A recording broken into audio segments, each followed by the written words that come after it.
Morning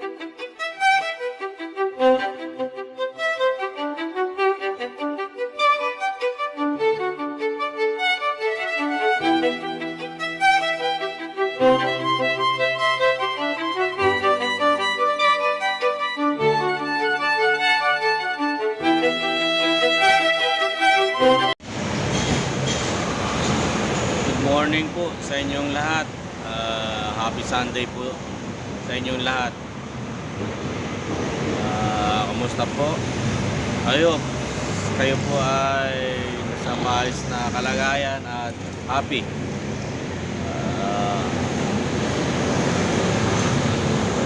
Medyo malungkot ang journey ko ngayon. Hindi ko inaakala na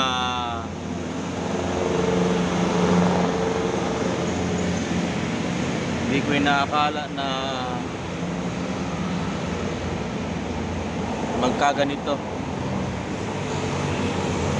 Awit. Bad news. Shoutout po muna ulit sa aking subscriber. Shoutout po sa aking mga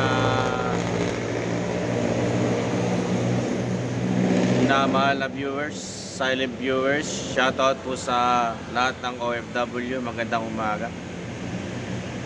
Pero sa akin medyo malungkot ang aking umaga.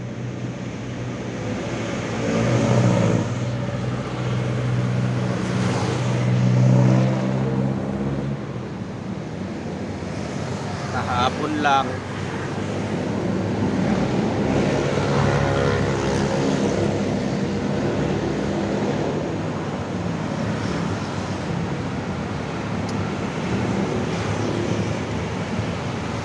nag-uumpisa pa lang tayo, binubuo sa aking trabaho. Binuhos ko yung kung ano ang performance para sa ikabubuti, kung ano ang performance para sa kapakanan ng lahat. Pero ganun siguro talaga ang tadhana. Yung nangyari ay siguro dapat na maintindihan ko rin kung bakit ganun.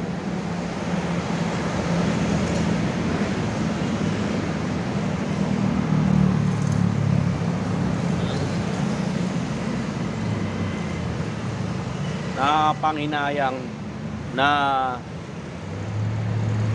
full effort ako, full effort ang aking mga kasamahan sa trabaho para sa incoming na pinaghahandaan namin. Pero yun nga, nakakapanghinayang talaga. Nakakapanghinayang po.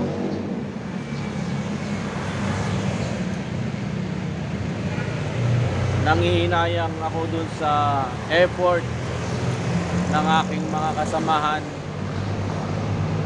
lalo na sa mga pinapakita or mga ano tawag ito, mga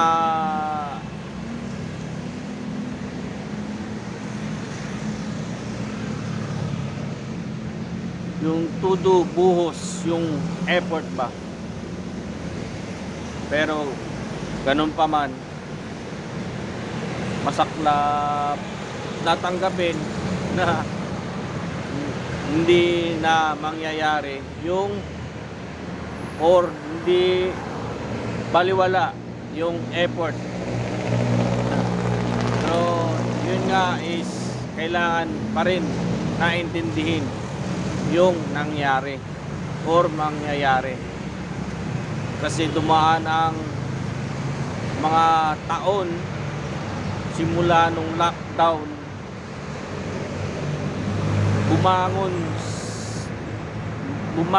lumaban sila para maitaguyod ang negosyo. Ilang taon silang nagtiyaga, nagtiis na makabangon. Pero yun nga po, may hangganan. So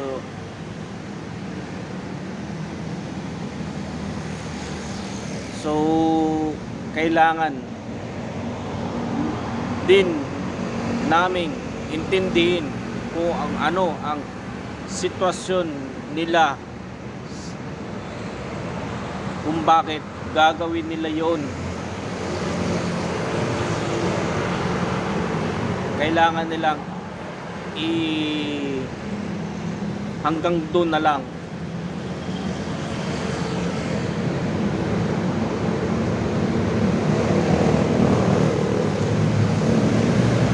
Nakita ko yung mga efforts ng aking mga katrabaho na yung bang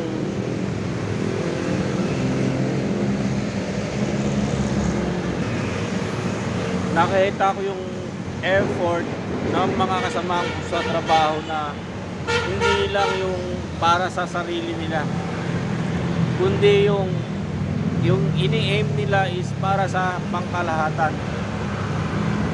Pero yun nga po, sad to say na hindi na mangyayari yun.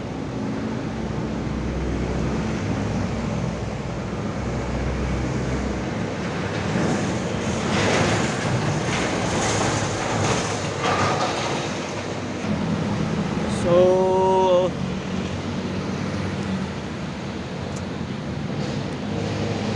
ano nga to? So, simula ngayon is countdown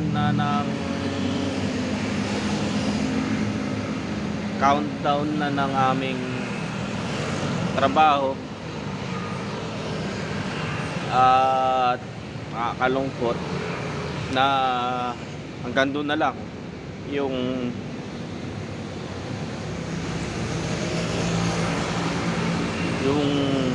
tawag nito,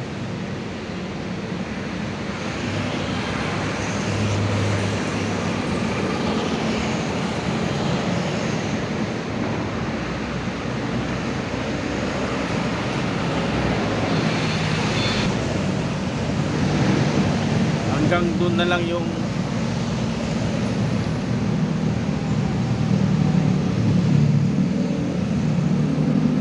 gusto nung mangyari ba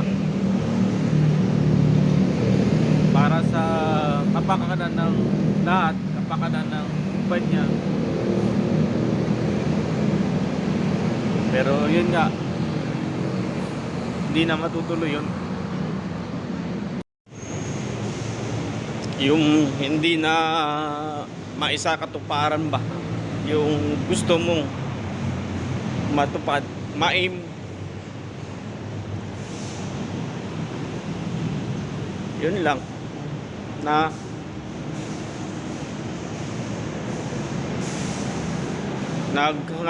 nag-aim ka ng para sa kapakanan ng lahat, na may ambag ka, pero sad to say hanggang doon na lang, hindi maisakatuparan. Sayang.